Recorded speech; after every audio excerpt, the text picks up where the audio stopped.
Welcome to Colonial Williamsburg.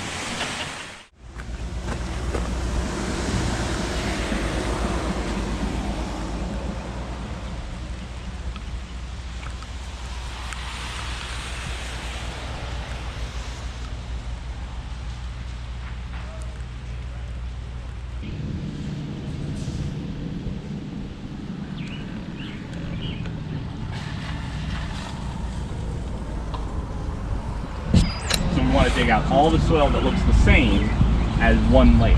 We want to say, okay, everything that was from topsoil, we want to dig that out as one thing. And then we want to screen all that soil together. So we'll put it all in this, in a screen like this. We'll shove, use gloves and push it through the screen, try to get it all through and pick out any artifacts in that. And that will all, we'll put it in a bag together and say all of these artifacts came from this particular layer in this particular layer. Yeah, and so for us, we're not expecting to find tons of John Custis related things, unless, you never really know what you're going to find in archaeology. You never really know how he's using this property. And even just before he gets here, we have found evidence of the construction of the house that is happening on this site. If we have areas of interest or anything that we want to investigate, we're going to open up these large areas. So we're actually going to strip away the plowed soil with an excavator. It looks like you've already done. We've done some of them. Yeah. We're actually working in that far one over there. Unfortunately, it looks we had ducks swimming in it this morning to give you a good visual about what has happened to our site. Considering I don't see this one often. Yeah. It's one of those things, the more you see it, the better you are at quickly identifying exactly which one it is. Right. Yeah, Stonemore's going to be more of a utilitarian. So it's what you're going to be storing things in, storing foods in. So more of the background of the kitchen than being on your table necessarily. I could never get through much. I don't know. So you're going to go down like 18 inches or something? Well, actually, on this line, it's been a lot shallower. So we're actually either coming down on a ridge, a natural ridge in topography, or maybe a clay path. But not like mine is an actual crushed up brick path. Because all the pictures and the images of formal gardens of the 18th century, a lot of them look like they have formal brick paths and the beds are surrounded by We don't have that evidence yet. We don't have the evidence. It could have been.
Have you been in our shop before? No. No. Well, welcome. So we're joiners, and it's sort of interesting because, you know, talking about language differences in the UK, they're still using the word joiner. Right. Here we let it go. We dropped it about 1800, but in the 18th century, you know, if in 1770 you were a client here in town and you hire a joiner, you're expecting us to make finish work. So it's going to be a lot of trim. So the mantle here is an excellent example of that. But also think of, you know, crown moldings and chair rails, paneling on the walls. We also are going to make things like doors and the entire window construction, which can include the sashes, any kind of framing that goes around it. But really what's pushing a lot of this is that people want to decorate their houses to demonstrate wealth and status. And depending on what kind of money you might have, you're going to have different things put in them.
This is the rear wheel of a vehicle we're building, which was mocked up upstairs.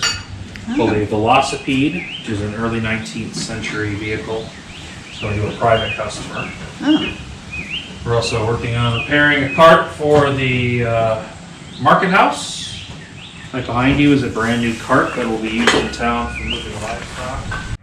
I have not yet seen Red Hill or considered moving there, but I'm quite a nomad compared to most of my contemporaries. Take little Jemmy Madison, for example. He's born at Montpelier. He gets married at Montpelier. He inherits Montpelier. He dies at Montpelier.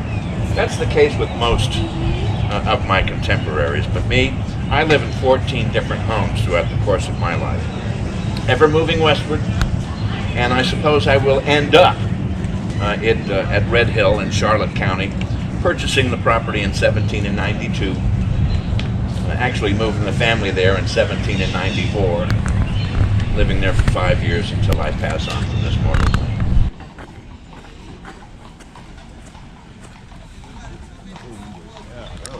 All the way down to the traffic light, make the right-hand turn. It'll be like the fourth or fifth building on the right side.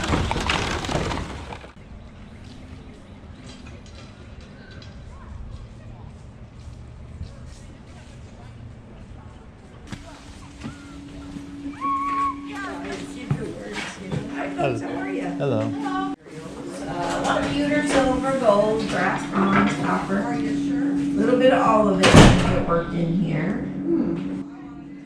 Most of it will be kind of like, think of it as a great way to help identify the object, just plainly make sure it looks like yours, right? So again, sort of a security feature in that way, but certainly sentimental type engravings, inscriptions and all. Now you're looking at a lot of copper plate work at the moment. These are for printmaking. This is not your regular everyday customer, but some engravers in the 18th century, this would have been a good part of their work. Here in Williamsburg, we only know of maybe 1 or 2 engravings like this that were done here.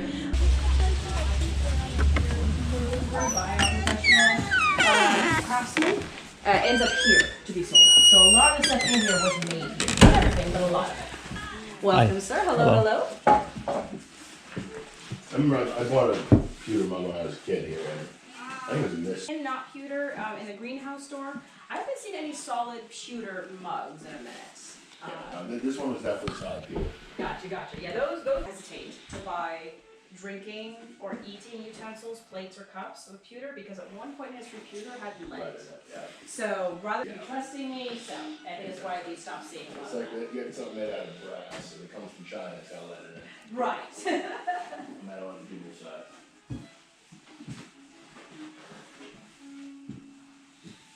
A little bit of history. I don't know if you do, but for a huge chunk of history.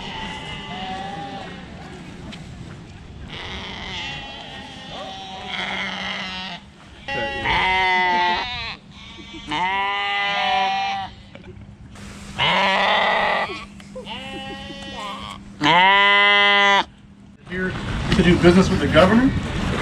So they're here to talk about things like sale and succession of land, border disputes, providing military support, set the parameters for the fur trade. Anything two governments are discussing today is pretty much the same thing they're discussing in the 18th century.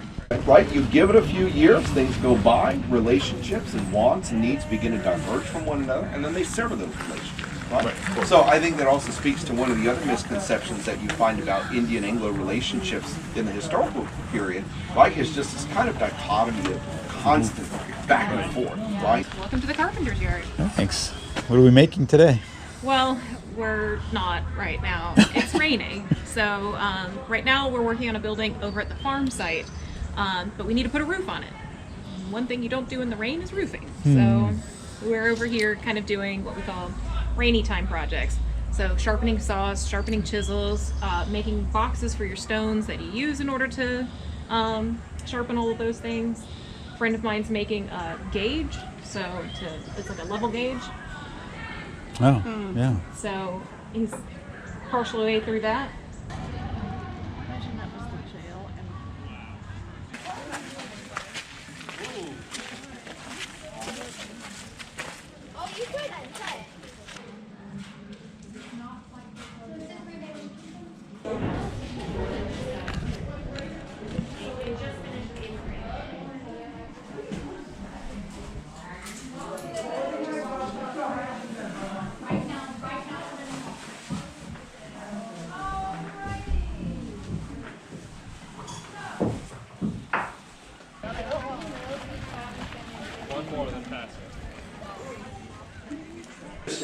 So if we need to drill a hole, which is less typical than when we would maybe punch a hole because of the speed of doing it. If you need a precise placement in the hole, you don't want the metal to stretch at all, then a drill can come into use. For hinges and strainers and areas where the placement of the hole doesn't have to be maybe absolutely perfect, punching it is much faster than hinges on some of the wealthier homes here. But an iron case lock is also very it would be on most people's codes and businesses, so it's not an upscale thing to have a lock. Okay. You know, you go. Yes, it's upscale to have a shiny gold looking. Right, exactly. Have that. The brass is more expensive. And we're the tavern, so we have to have that.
Going up in the tree. I think he's trying to see where the deer is. Yeah, gotta keep an eye on that deer.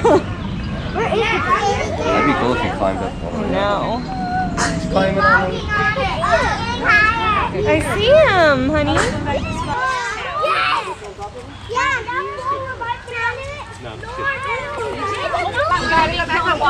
You know that other path that we didn't our take? steps in. Go uphill. And also.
Hello, everybody. Hello. Welcome to Richmond, Virginia, and welcome to the Riverfront Canal Cruise. We are aboard the Martha Jefferson. It does get deeper out the dock area while I'm taking today. Now, it is about 20 feet out there, but I haven't lost anybody yet, so don't beat my first. It's against the rules. Well, they call me Cotton. If I took my hat off, you know what that means? But I have to put up with it around here. I'll be a boatman. Now, that's what they used to call us back then, as boatmen, and it was back when our country was growing. So, George Washington came up with this idea. George Washington said, well, you know, the James River, which is located on our left, James River is connected to the Atlantic Ocean. All we'd have to do is dig some canals. We could run those canals all the way up to the Canal River, which is located now in West Virginia. Then from there, taking them out to the Ohio, then on over to the Mississippi. That way, the people out in the Midwest could put their goods on the canal boats, bring it down here to Richmond, reload it upon the ships, taking on out to the Atlantic Ocean via the James. So in 1784, George Washington took that idea to the Virginia General Assembly. They thought it was a great idea, and they started building these canals. This is called the Tidewater Connection. Now, the reason they call it the Tidewater Connection is because Richmond sits at the falls of the James. That's when the James River leaves the Blue Ridge Mountains, which we call the Piedmont area, and starts heading towards Richmond. When it gets about 7 miles outside of Richmond, the land begins to fall. And it'll fall 100 feet until it reaches sea level, which we call the tidewaters. And during that 100-foot drop, we create a lot of rocks and rapids. In fact, some of the rapids are class 4 rapids running in front of Richmond. And they needed a canal to get around all that. And that's why they put the canals here. This is called the Triple Cross. This is the only place in the country where 3 different railroad systems cross each other at one point. In 1901, Tony DeMenti of the Richmond newspaper put a locomotive on each track, took pictures, and made postcards that sent around the world with Triple Cross.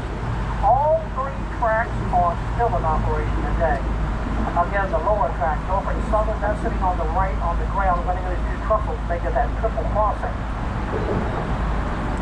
Soul Bottom is the oldest part of Richmond, surveyed 1737 by William Mayo.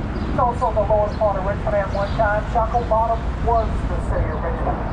And Edgar Allan Poe was raised here in Richmond by the Allen family when his mother died when he was the age of 2. And that's how he got his middle name, Edgar Allan Poe. We're going to go through this flood wall. I'm going to take you out to the old Richmond dock area. As we go through the flood wall, you'll be able to go to your right on the other side of the wall and see the large sliding door that seals off the lower track of the Triple Cross, which is Norfolk Southern. There's a large sliding door on the right.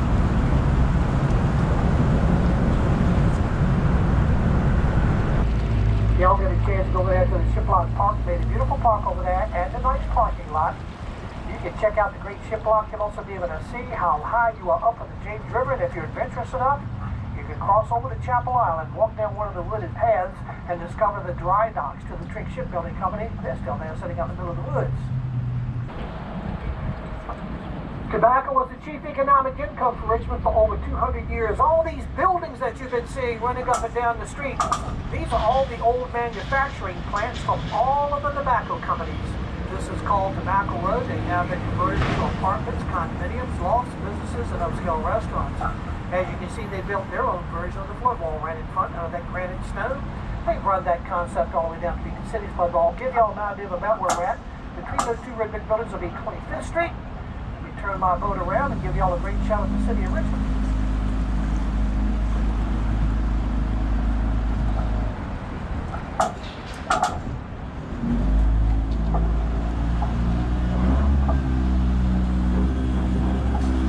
The Libby Prison was located up against to the right about where this red brick building is, which is now the Virginia Holocaust Museum. Libby Prison had the most deplorable conditions from both sides from World War I South, and ironically, it held Union officers only. All the enlisted prisoners were taken over to Belle Isle, which is 1.5 miles west of here, next to Brown's Island and across the Tredegar Arm Works. The Tredegar Arm Works produced all the arms and munitions for all of the Southern armies. It also produced the arms plating to outfit the Merrimack. Certain fighters like the Monitor, because they made for the first class of the ironclads, and they rechristened the Merrimack the CSS Virginia. Now the Tredegar Arm Works is one of our Civil War museums, and today the American Civil War Museum, which I hope all y'all get a chance to see that.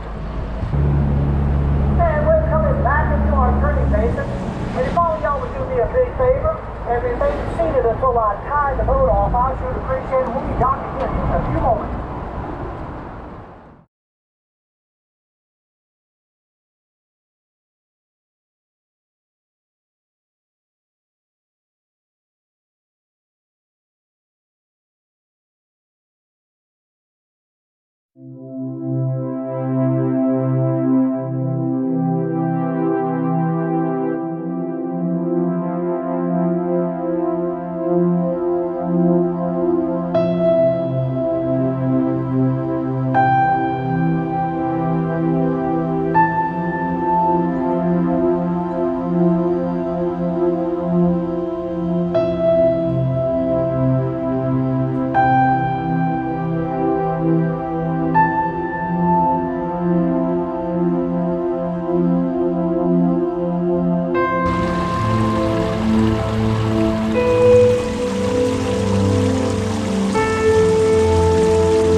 In April 1865, Richmond, Virginia was in flames. After 4 years of unthinkable suffering, the stakes of the American Civil War converged here. The fate of the Democratic Republic and the future of 4 million people held